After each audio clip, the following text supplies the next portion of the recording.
महात्मा गांधी स्वच्छता के आग्रही थे कि नहीं थे? जरा मुझे जवाब दीजिए। महात्मा गांधी स्वच्छता के आग्रही थे कि नहीं थे? महात्मा गांधी हमें स्वच्छता के लिए कह के गए थे कि नहीं गए थे? क्या 75 साल तक कांग्रेस को जितना भी समय 75 साल में काम करने का मौका मिला, क्या ये स्वच्छता के लिए उनको काम करना चाहिए था कि नहीं करना चाहिए था? स्वच्छता होती तो बीमारी जाती कि नहीं जाती? अब मुझे बताइए, कल पूरे देश में गांव-गांव स्वच्छता का अभियान हुआ। क्या ये स्वच्छता का काम, इसमें भी भाजपा कांग्रेस जैसा होता है क्या? क्या कांग्रेस के लोगों को स्वच्छता करने में क्या जाता था? करनी चाहिए थी कि नहीं करनी चाहिए थी? ये कोई मोदी का जन्मदिन तो था नहीं, ये महात्मा गांधी का जन्मदिन पे हो रहा है, वो भी कांग्रेस को पेट में दर्द हो रहा है। मैं तो ये सभी पॉलिटिकल पार्टियों को कहना चाहता हूं, ये सारा घमंडिया गठबंधन को भी कहना चाहता हूं, अरे कम से कम स्वच्छता का काम तो हाथ में लो। चलो भाई, गांधी जयंती पे नहीं करना है तो खुद के जन्म दिवस पर करो। खुद के जन्म दिवस पर नहीं करना है तो आपके और नेताजी के जन्मदिन पे करो। वो नहीं करना है तो आपके बच्चों के जन्मदिन पे करो। लेकिन स्वच्छता का काम करने में भी राजनीति का खेल खेल रहे हैं। ऐसा काम इसलिए नहीं करते क्योंकि उसमें कटकी करने की जगह नहीं होती है, मलाई खाने का मौका नहीं होता है। मेरे परिवारजनों, जनता को अपने हक के लिए भी कांग्रेस के विधायकों और मंत्रियों के पीछे लाइन में खड़ा रहना पड़ता है। कांग्रेस की ये मनमानी अब राजस्थान की धरती पर नहीं चलेगी।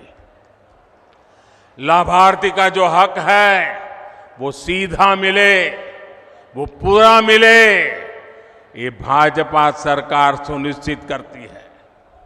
भाजपा सरकार ने बीते 9 वर्षों में डायरेक्ट बेनिफिट से लाखों करोड़ रुपए सीधे लाभार्थियों के बैंक खाते में पहुंचाए हैं।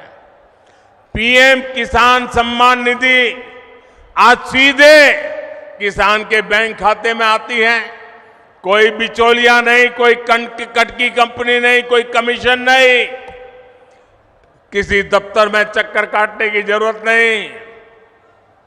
मोदी का मॉडल ही यही है, हर लाभार्थी तक सीधा लाभ। इसलिए राजस्थान को भरोसा है कि भाजपा आएगी, बेईमानी जाएगी। मेरे परिवारजनों, जो कांग्रेस सरकार जान माल की सुरक्षा नहीं कर सकती, उसको हटाना बहुत जरूरी है। आप मुझे बताइए, जो उदयपुर में हुआ, वैसी कभी आपने कल्पना भी की थी? जिस राजस्थान ने दुश्मन पर भी धोखे से वार न करने की परंपरा को जिया है, उस राजस्थान की धरती पर इतना बड़ा पाप हुआ। कपड़े सिलाने के बहाने लोग आते हैं और बिना डर, बिना खौफ के टेलर का गला काट देते हैं और वीडियो बनाकर गर्व से वायरल कर देते हैं। कांग्रेस सरकार को उसमें भी वोट बैंक की चिंता सताती है। राजस्थान की वीर धरा की कैसी छवि कांग्रेस ने दुनिया के सामने प्रस्तुत की है। कोई भी तीज त्योहार राजस्थान में शांति से मना पाना संभव नहीं है। कब दंगे भड़क जाए, कब कर्फ्यू लग जाए, कोई नहीं जानता। सामान्य जन को जीवन की चिंता, व्यापारी को व्यापार की चिंता और कामगार को काम की चिंता, ये माहौल कांग्रेस ने राजस्थान में बना दिया है। इस विकास विरोधी माहौल को बदलना ही होगा। दंगाई हो, अपराधी हो, उसे भाजपा सरकार ही ठीक कर सकती है और ये हमारा ट्रैक रिकॉर्ड है। इसलिए लोग कह रहे हैं कि भाजपा आएगी, दंगे रुकवाएगी। मेरे परिवारजनों, मुझे बहुत तकलीफ होती है जब मैं देश में कहीं भी बेटियों के साथ हो रहे अन्याय को देखता हूं, उसके बारे में सुनता हूं। लेकिन राजस्थान में तो कांग्रेस सरकार ने बेटियों से अन्याय की परंपरा ही बना दी है। यहां बाड़मेर में दलित महिला से दुष्कर्म कर उस पर एसिड डाल दिया जाता है। सूरतगढ़ में महिला की हत्या कर शव रोड पर फेंक दिया जाता है। भीलवाड़ा में गैंग रेप के बाद बच्ची को भट्टी में जला दिया जाता है और जमवारामगढ़ में महिला को जिंदा जला दिया जाता है। इसलिए ही आज राजस्थान की माताएं, बहनें, बेटियां कह रही है भाजपा को लाना ही है। उनको भरोसा है भाजपा आएगी, महिला सुरक्षा लाएगी। मेरे परिवारजनों, मेरी माताएं, बहनें, बेटियां भी जानती है कि मोदी उनको दी हुई हर गारंटी पूरा कर रहा है। बीते 9 वर्षों में भाजपा सरकार ने ही बेटियों के लिए सैनिक स्कूलों के, सेना के अग्रिम मोर्चे में तैनाती के दरवाजे खोल दिए हैं। केंद्रीय पुलिस बलों में महिलाओं की संख्या 2 गुनी की जा चुकी है। देश भर में पुलिस सिस्टम में 33% महिलाओं की भर्ती को भाजपा सरकार प्रोत्साहित कर रही है। अब लोकसभा और विधानसभा में भी 33% सीटों में बहनों को आरक्षण की गारंटी मोदी ने पूरी की है। कांग्रेस कितने दशकों से आरक्षण के नाम पर बहनों से वोट मांगती रही, आपसे वोट मांगती थी और संसद में अपने साथियों से बिल को फड़वाती भी थी। ये तो मोदी है और आपका मोदी पर आशीर्वाद है जो इस बार इनको समर्थन करना पड़ा, वरना इनकी मानसिकता क्या है ये आप देख ही रहे हैं। कांग्रेस के घमंडिया गठबंधन के नेता महिलाओं को लेकर कैसी कैसी अपमानित करने वाली बातें कर रहे हैं, ये आए दिन हम देख रहे हैं। ये इस कानून से बहुत नाराज है। ये चाहते ही नहीं कि महिलाओं को उनका हक मिले, इसलिए बहाने बना रहे हैं, जाति धर्म के नाम पर भ्रम फैला रहे हैं। मेवाड़ की, राजस्थान की युवा बेटियों को अपने वोट से कांग्रेस की साजिश का जवाब देना है।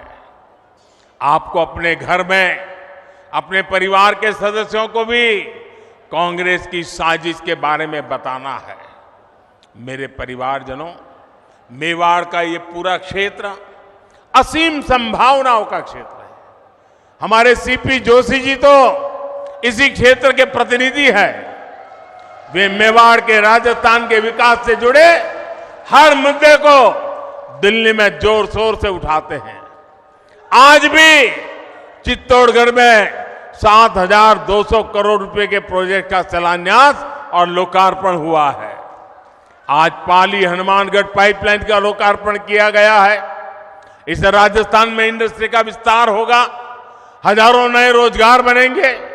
भाजपा राजस्थान को टूरिज्म में नंबर 1 बनाना चाहती है। इसके लिए हम कनेक्टिविटी और कल्चर दोनों पर जोर दे रहे हैं। आज रेलवे, सड़क और शिक्षा से जुड़े कई प्रोजेक्ट का लोकार्पण किया गया है। नाथद्वारा टूरिस्ट सेंटर में उससे लोगों की सहूलियत बढ़ने वाली है। हमारे सांवलिया सेठ मंदिर में भी भारत सरकार ने बहुत सारी आधुनिक सुविधाओं को जोड़ने का काम किया है। यहां जब भाजपा सरकार आएगी तो ये काम और भी तेजी से पूरे होंगे। इसलिए राजस्थान कह रहा है भाजपा आएगी, सुविधा और समृद्धि लाएगी।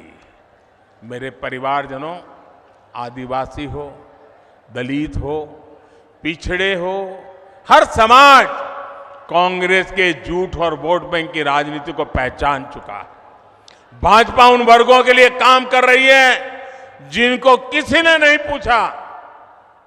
हमारे कुम्हार, सुथार, माली, सुनार, लोहार, धोबी, दर्जी, जूते बनाने वाले, राजमिस्त्री, बढ़ई, ऐसे लाखों परिवार अपने हाल पर थे। इसलिए हमारी सरकार पीएम विश्वकर्मा योजना लेकर आई। इससे राजस्थान के विश्वकर्मा साथियों को भी आधुनिक ट्रेनिंग और आधुनिक उपकरण मिलेंगे। इसके लिए भाजपा सरकार हजारों रुपये विश्वकर्मा साथियों को दे रही है। यही नहीं, बैंकों से लाखों रुपयों का कम ब्याज वाला ऋण भी विश्वकर्मा साथियों को मिलेगा। बैंक आपसे गारंटी नहीं मांगेगी, बिना गारंटी पैसा मिलेगा। क्यों? क्योंकि मोदी ने आपकी गारंटी दे के रखी है।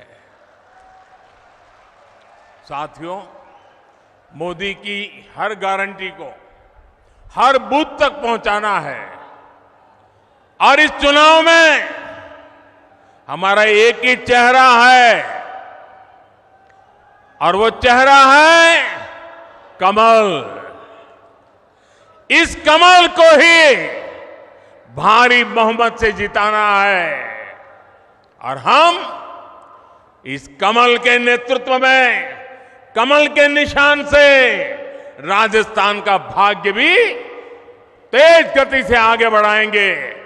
हमारी उम्मीद कमल है, हमारा उम्मीदवार कमल है। हम कमल खिलाएंगे, भाजपा को जिताएंगे। इसी लक्ष्य के साथ हम सबको एक मुक्त ताकत बनाकर निकलना है। एक बार फिर मेवाड़ इतना भव्य स्वागत करने के लिए मैं फिर एक बार मेवाड़ की धरती को प्रणाम करता हूं, इस वीर माताओं को प्रणाम करता हूं, यहां के सभी नागरिकों को प्रणाम करता हूं। मेरे साथ बोलिए भारत माता की। दोनों हाथ ऊपर करके मुट्ठी बंद करके पूरी ताकत से बोलिए भारत माता की, भारत माता की, भारत माता की। बहुत बहुत धन्यवाद।